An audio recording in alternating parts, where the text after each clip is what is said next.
बारामती विधानसभेच्या पोटनिवडणुकीसाठी आज सकाळपासून मतदान सुरू आहे। या मतदानाच्या निमित्तानं राष्ट्रवादी काँग्रेस पक्षाचे अनेक आमदार असतील किंवा अनेक नेते असतील सध्या या मतदारसंघामध्ये ठिकठिकाणी जात आहेत। सध्या अमोल मिटकरी एका गावात पोहोचलेले आहेत। त्या गावाच्या आठवणी, अजित पवारांचा त्या गावाशी संबंध, अशा सगळ्याच विषयासंदर्भात आपण त्यांच्याशी बातचीत करणार आहोत। काय सांगाल तुम्ही? आज सकाळपासून मतदान चालू आहे, किती टक्के आत्तापर्यंत मतदान झालेलं आहे आणि काय या गावासंदर्भातल्या अजितदादांच्या आठवणी आहेत? मी 9 वाजतापासून अनेक गावांना भेटी दिल्या। आपले बूथ एजंट किती बूथ आहेत, प्रत्येक ठिकाणी एका बूथवर किती लोक आहेत, पोलिंग एजंट कोण आहेत, अधिकाऱ्यांशी सुद्धा व्यवस्थित त्यांचं जेवण वगैरे म्हणजे जे काय आपली चर्चा असते साधक बाधक तशी करून मी आता नीरा वागज या गावात पोहोचलो आहे।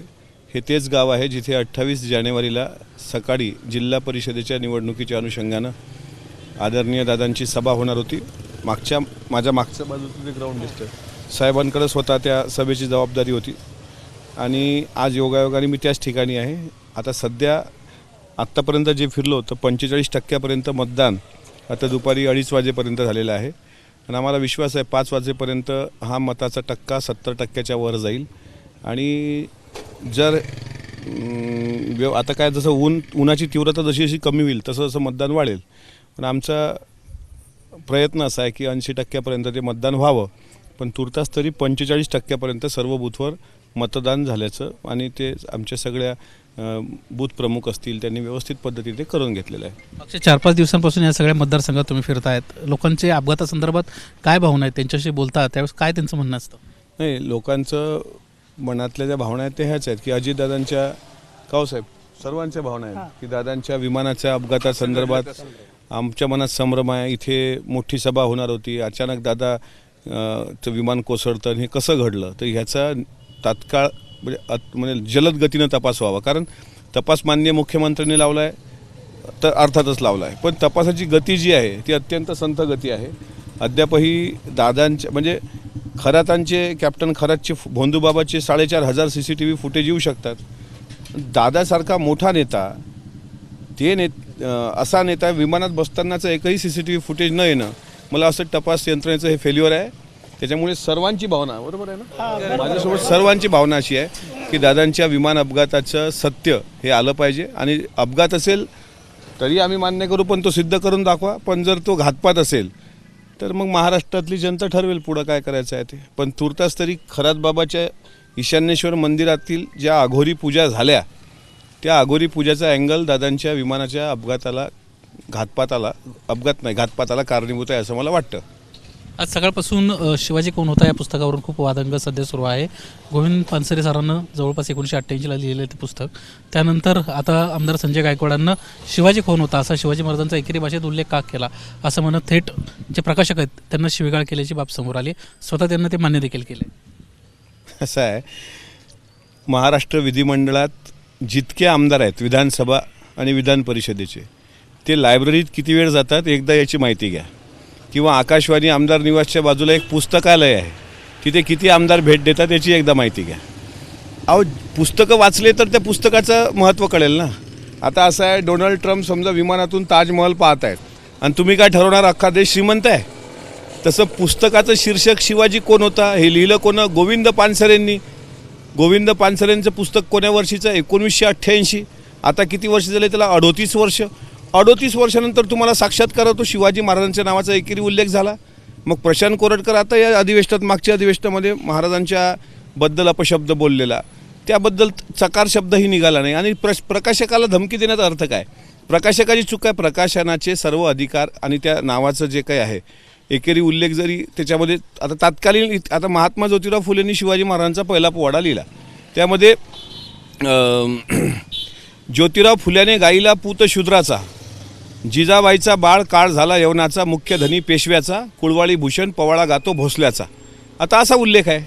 म्हणजे एकेरीच उल्लेख आहे। मग काय महात्मा फुलेंना तुम्ही धमक्या देणार काय की महात्मा फुले आम्ही तुम्हाला पाहून घेऊ म्हणून? अहो, ते प्रकाशकाचा काय दोष आहे?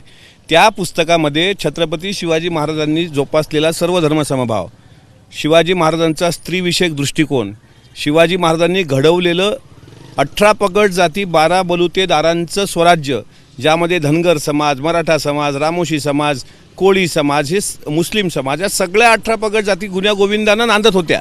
म्हणजे शिवरायाच्या छायेखाली कधीच नव्हती अहो, आता अनेक गाणे आहेत शिवनेरी किल्ला पावन झाला या शुभ दिनाला, महाराष्ट्राच्या रक्षणासाठी शिवाजी जन्मला. हे गाणं शिवजयंतीला वाचते ना. आता इथं पण शिवाजी महाराजांचा एकेरी उल्लेख आहे. माझं म्हणणं आहे, पुस्तक एकदा वाचा. एकदा माणसाने पुस्तक वाचलं की त्याचं मस्तक जाग्यावर येत असतं, आणि मस्तक जाग्यावर आलं तर ते कोणाचं हस्तक होत नसतं, आणि हस्तक झालेलं मस्तक असं नतमस्तक होत नसतं. त्याच्यामुळं पुस्तकाच्या शीर्षकावरून आपण गोविंद पानसरेंनाच जर शिव्या देत बसलो तर मग आम्हाला तुमची पण कीव येते. तुम्ही पुतळे उभारलेत ना शहरामध्ये, पण त्याचं काय आदर्श मला त्यांनी सांगावं.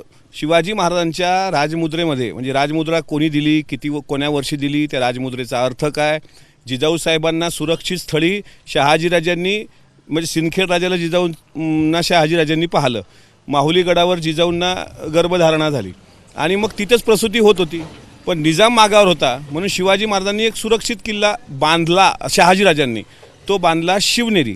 आणि शिवनेरी किल्ल्यावर सुद्धा जिजाऊ साहेबांच्या देखभालासाठी, म्हणजे जिजाऊंचे जे ज्येष्ठ पुत्र होते, पहिले जे पुत्र झाले, त्यांच्या संदर्भात, म्हणजे त्यांचे जे व्याही आहेत महाराजांचे, शहाजीराजांचे, ते व्याही आणि सुनबाई यांच्या अखत्यारीत जिजाऊ साहेबांना ठेवल्या गेलं.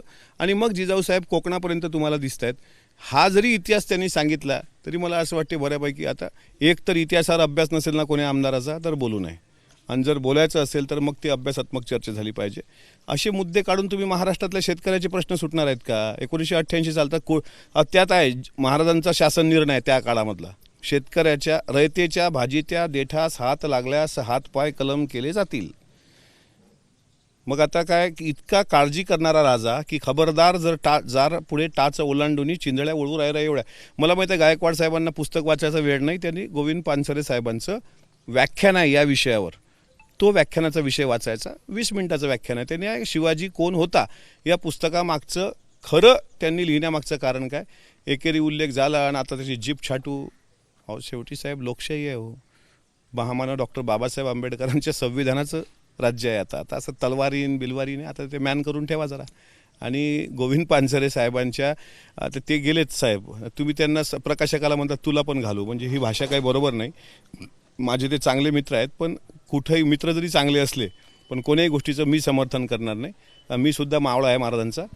प्रशांत कोरटकर आणि राहुल सोलापूरकरला अटक करण्याकरता गायकवाड साहेबांनी काय प्रयत्न केले होते याचं उत्तर त्यांनी द्यावं.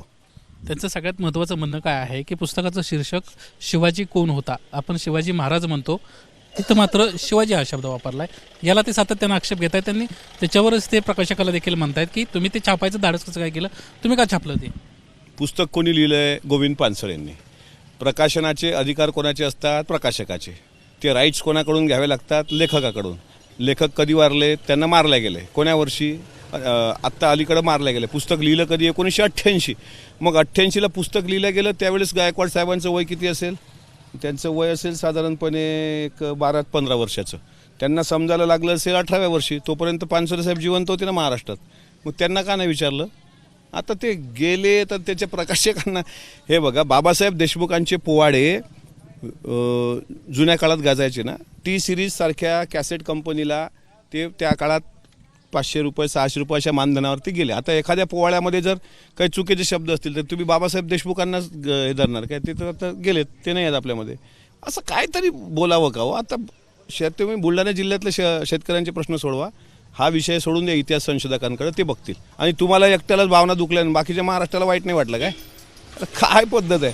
त्याच्यामुळं आता पानसरे साहेब नाहीत, असते तर मग त्यांनी, आता तुम्ही असं म्हणायचं, हे म्हणणं कितपत योग्य आहे की तुला मी तिथे पाठवतो, म्हणजे काय समजायचं? हे जे चूक आहे ते चूक आहे. गोविंद पानसरे साहेबांनी लिहिलेलं त्यांनी पुस्तक वाचावं आणि त्यांचा एक रेकॉर्ड तुम्ही काढा, खरंच काढा, की विधान भवनाच्या वाचनालयामध्ये संजय गायकवाड साहेब किती तास बसले 10 वर्षात. मला वाटते ही दुसरी टर्म आहे त्यांची, 7-8 वर्षात जेवढे किती वेळ बसले आणि कोणती पुस्तकं त्यांनी वाचायला नेली. आणखीन एक वेगळा प्रश्न, राजकीय प्रश्न आहे. सध्या खूप चर्चा चालू आहे 2029ची. जय पवार विधानसभेची निवडणूक लढतील अशा पद्धतीची एक चर्चा आहे. जय पवार देखील म्हणले त्यावेळेस तो निर्णय होईल तर विधानसभा, मी लोकसभा पण ऐकलंय, मी हे पण ऐकलंय चॅनलवर का 2029च्या लोकसभेला जयदादा पवार हे उमेदवार असतील. आता विधानसभेचं पण ऐकतोय. पण अर्थातच बारामती विधानसभा मतदारसंघाच्या दादांवर प्रेम करणाऱ्या जनतेला विश्वासात घेऊन सुनेत्रा वहिनी अंतिम निर्णय घेतील आणि सुनेत्रा वहिनी जो उमेदवार इथे ठरवतील बारामती विधानसभेसाठी किंवा बारामती लोकसभेकरता तो उमेदवार फायनल असेल. जनतेची इच्छा असेल तर जनता त्यांना उभी करेल. आता हे पण बातमी ऐकतो की 29ला जय पवार यांच्या विरुद्ध युगेंद्र पवार. तर ठीक आहे ना. आणि जनता सुद्धा म्हणजे बारामतीकर किंवा नीरा वाघस परिसरात आपण सगळे सुजाण नागरिक आहेत. त्यांना कोणाला मत द्यायचं हे बरोबर माहीत आहे. आजही मला विश्वास आहे की रेकॉर्ड ब्रेक जे काही विश्वविक्रमाची नोंद करण्याचा आमचा सर्वांचा मानस होता त्याला सर्व मतदार बांधवांनी दुजोरा दिला आहे, प्रतिसाद दिला आहे. आणि आम्हाला विश्वास आहे की आदरणीय सुनेत्रा वहिनींचा विजय 4 मेला हा या देशाचा इतिहास घडवेल. त्याच्यामुळे मला असं वाटतं की 2029ला वेळ आहे. त्यावेळेस जर उमेदवार जो कोणी असेल पक्षाचा तर आम्ही पक्ष म्हणून सर्वजण त्यांच्या पाठीशी राहू. धन्यवाद सर आमच्याशी बातचीत केल्याबद्दल. कॅमेरामन रोहित कांबळेसह निलेश बुधावले, एबीपी माझा, बारामती. एबीपी माझा, उघडा डोळे बघा नीट.